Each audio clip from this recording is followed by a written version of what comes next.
everyone, Tracy here. Today I thought I'd share with you my February tag for Tim Holtz 12 tags of 2014. And this is my take on Tim Holtz tag. And let me share with you, here is his tag and here is my tag. And I did, again, I'm not sure if you're interested in watching, but I did a little process video, I guess, of what I used differently than Tim Holtz did to achieve my tag.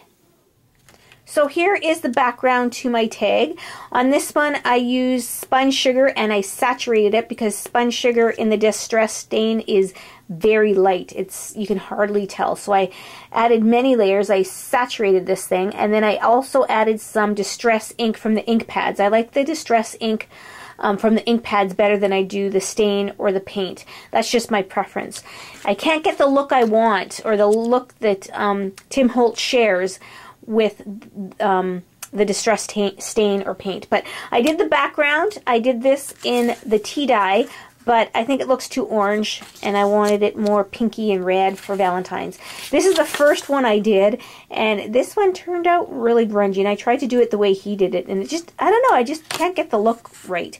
And then I did the background. I'm running low on these tags because I've had to do a couple doubles. So here's my background, and what I did then was, for some reason, I thought we were going to be doing some using embossing paste, and I don't have his tag or his stencil, but I wanted the heart theme because I like the look of it, and it's February, Valentine's. So what I did was I took two different heart punches. I took this little one here and this bigger one here, and I made my own stencil. But like I said, I thought we were doing some embossing with the paste, so I didn't want to use, just cut one out and then move it down because I thought it would be full of embossing paste and make a mess on the tag. But now that I know that we are just going to be doing some with this Distress ink, then yeah, I could have just gotten away with punching out one. But anyways, this is what I was going to do, and I might as well do it anyway.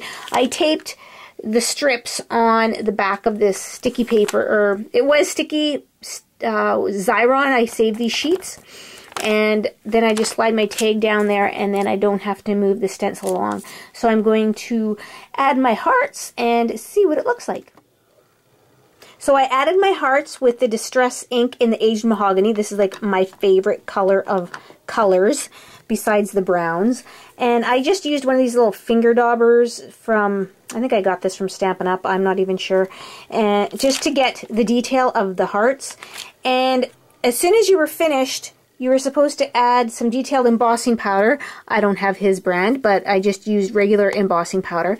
And you were supposed to add it right away, and it was supposed to stick to the hearts, and then you were supposed to emboss it. Well, mine, I guess, dried sooner, or my ink pads aren't as juicy, so I'm going to have to go along each one of these again, add more color, so the embossing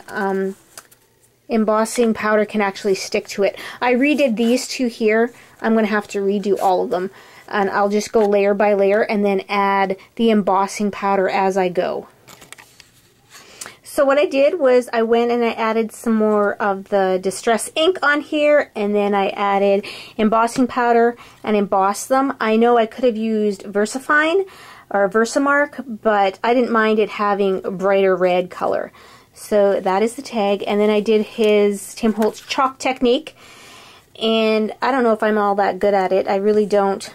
I'm not a big fan of the chalk look, put it that way.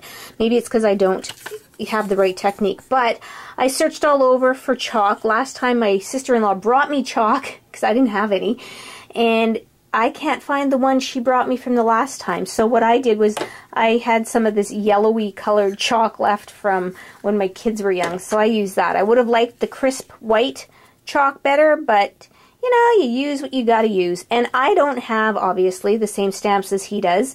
So what I did was I just took a block and I found a whole bunch of different stamps that represented love, or you probably can't even see. Well, obviously it's this. And I just stuck them on the block about the same size that I wanted it to be on my tag on this black piece of paper. And I used the VersaFine or Versamark. And then I did use his frosted crystals because he said, and I've heard other people say, this is the only stuff that'll work with the chalk technique. So that's where I am so far in my Tim Holtz tag for February. So I'll just keep working on it.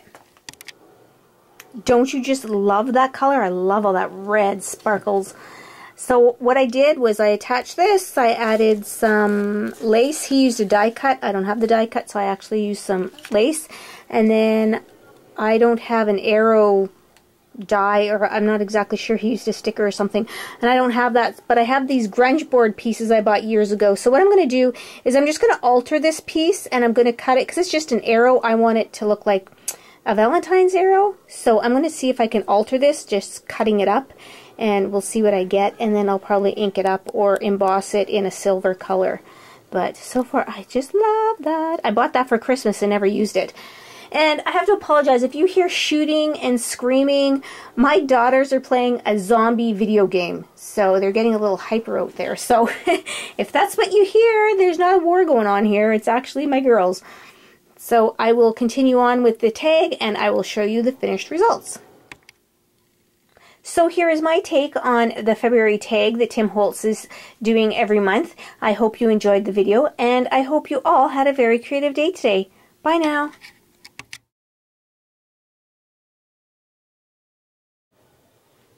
I just added this Distress ink, I like.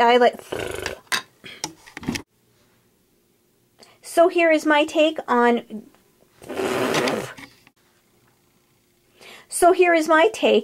the 2012